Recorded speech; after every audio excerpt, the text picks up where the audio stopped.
Imagine being born into a country where even your thoughts can be dangerous. A place where children are taught that their leader can read their minds. Where neighbours secretly report each other, and where a single wrong sentence could destroy not just your life, but the lives of your entire family. This isn't a dystopian movie, it's the daily reality for millions of people living in North Korea. But the most fascinating question isn't political, it's psychological. What happens to the human mind when someone grows up inside one of the most controlled societies in human history? Are people simply brainwashed? Or does something much deeper happen to their psychology from childhood? Because in North Korea, control doesn't just come from soldiers or surveillance. It comes from something far more powerful, the shaping of beliefs, emotions, and identity from the moment a person is born. And once you understand how this system works, you begin to realize something even more disturbing. Under the right conditions, any society, even ours, could be influenced in similar ways. So today, we're going to explore the psychology of people raised in North Korea and how an entire population can be shaped by fear, propaganda, and psychological conditioning. The psychological conditioning of North Korean citizens doesn't start in adulthood. It starts in early childhood, often before children are even capable of questioning what they're being taught. From the moment kids enter school, they are introduced to a carefully designed narrative about their country and its leaders. In classrooms across North Korea, portraits of Kim Il-sung and Kim Jong-il hang on the walls, and students are taught to treat these images with almost sacred respect. Every morning, children bow to these portraits before starting their lessons. But what makes this system so powerful is how early it begins. Young students memorize songs praising the leadership. They learn stories describing their leaders as heroic figures who saved the country and protect its people from enemies around the world. In many cases, these stories are repeated so frequently that they become deeply embedded in a child's understanding of reality. Psychologists call this process early belief imprinting. When beliefs are introduced before a person develops critical thinking skills, those ideas can become extremely difficult to challenge later in life. A child's brain is naturally designed to trust authority figures. Teachers, parents, and the education system all reinforce the same narrative, creating an environment where questioning these ideas simply doesn't occur. Over time, loyalty to the leadership becomes more than just a political position. It becomes part of a person's identity. For many North Koreans, supporting the system isn't something they feel forced to do. It feels natural because it has been reinforced throughout their entire development. And when beliefs are tied to identity, challenging them can feel almost like questioning reality itself. But propaganda and education are only the beginning of the psychological system. The real control mechanism in North Korea is something far more powerful: constant surveillance.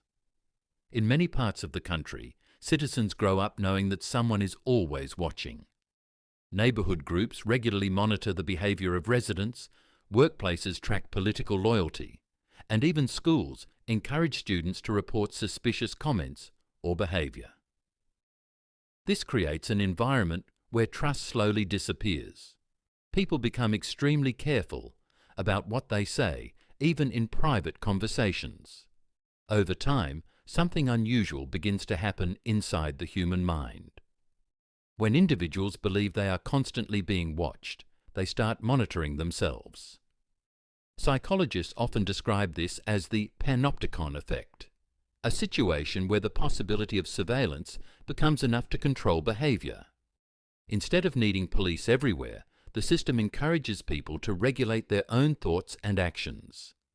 In North Korea, this means citizens often avoid discussing politics entirely, even with close friends or family members. Because in a society built on surveillance, the greatest danger isn't always the government itself. It's the fear that anyone around you could report what you say. And when that fear becomes normal, people begin to censor not just their speech, but sometimes even their own thoughts. But surveillance alone isn't enough to control an entire population. The North Korean system relies on something even more powerful: fear that spreads through families. One of the most chilling policies reported by defectors is known as the three-generation punishment rule. If a person is accused of a political crime, the punishment doesn't stop with them. Their parents, their children, and sometimes even extended relatives can also be sent to prison labor camps.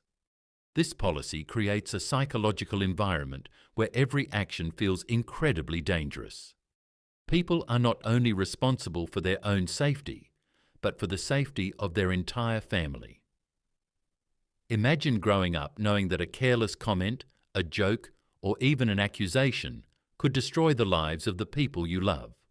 Under these conditions, fear becomes deeply internalized. Psychologists often describe this as learned helplessness. When individuals believe that resisting a system will only create more suffering, they eventually stop trying to challenge it. Instead, survival becomes the most important goal. People learn to stay silent, follow rules carefully, and avoid anything that might attract attention. Over time, this kind of fear doesn't just control behavior, it reshapes how people think about risk, authority, and personal freedom. But fear and surveillance are only part of the psychological system. The other half is control over reality itself. In most countries, people are constantly exposed to different perspectives through the internet, movies, news, and conversations with people from other cultures. But in North Korea, this flow of information is tightly controlled. Most citizens cannot access the global internet. Foreign films, international news, and outside media are heavily restricted. Radios and televisions are often fixed to government-approved channels, meaning the information people receive is carefully filtered. As a result, many citizens grow up inside what psychologists sometimes describe as an information bubble. Inside this bubble, the government controls the narrative about the world. Citizens are often told that their country is strong and respected, while foreign nations are portrayed as dangerous or unstable. Without outside information to compare these claims against, many people have no reason to question them. For someone raised entirely within this system, the government's version of reality may simply feel like the truth. And that's what makes information control such a powerful psychological tool, because when people only see one version of the world, their understanding of reality is quietly shaped over time, often without them even realizing it. Growing up inside this system doesn't just shape beliefs, it also shapes how people express their emotions. In North Korea, public displays of loyalty toward the leadership are extremely important.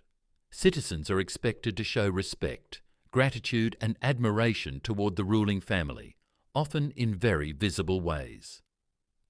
One of the most striking examples of this happened in 2011, after the death of Kim Jong-il.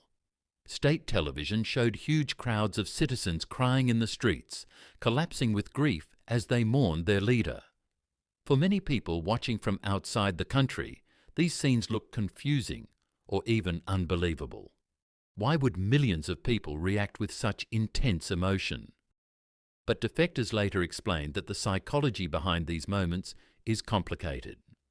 For some citizens, the emotion may be genuine, shaped by a lifetime of propaganda and national storytelling. But for others, the reaction is influenced by social pressure and fear. In a society where loyalty is constantly observed, not showing enough grief could be seen as suspicious. People understand that their behavior is being watched by neighbors, co-workers, and authorities. So emotional expression becomes something more than just a feeling. It becomes a signal of loyalty. Over time, many citizens learn to perform these emotional responses automatically, because in their environment, public emotion can be closely tied to personal safety. But perhaps the most revealing insights into North Korean psychology come from the people who manage to escape. For many defectors, leaving the country is not just a physical journey. It is a psychological shock. When they first arrive in places like South Korea or other parts of the world, they suddenly encounter a reality that looks completely different from the one they were taught growing up. Some defectors describe their first visit to a supermarket as overwhelming. Shelves filled with dozens of different foods, drinks, and products can feel almost unreal to someone who spent their entire life in a system where options were extremely limited. But the most surprising challenge is something many people never think about: freedom. In North Korea, daily life is highly structured and controlled. Decisions about work, travel, education, and even entertainment are often determined by the state. When defectors suddenly find themselves able to make their own choices, many feel anxious or uncertain. Psychologists sometimes describe this as a form of identity reconstruction. Individuals must slowly rebuild their worldview, piece by piece, while also adapting to a completely different society. Many defectors eventually succeed in building new lives, but the psychological adjustment can take years. Because when a belief system shapes your identity from childhood, changing it isn't just about learning new information. It's about redefining who you are. The psychology of North Korea reveals something both fascinating and uncomfortable about human nature. It shows how powerful environment, information, and fear can be in shaping the way people think. When individuals grow up inside a system that carefully controls what they learn, what they see, and even what they are allowed to say, their understanding of reality naturally adapts to that environment. This doesn't mean people are simply brainwashed. It means the human mind is incredibly flexible. Our beliefs are often shaped by the world around us far more than we realize. The citizens of North Korea didn't choose the system they were born into. They grew up inside it. And when you look at the psychological forces involved, childhood conditioning, surveillance, fear, and information control, it becomes easier to understand how such a system can influence millions of people. But it also raises a deeper question. If any of us had been born in the same environment, surrounded by the same information, and raised under the same conditions, would we think differently? Or would we believe exactly the same things?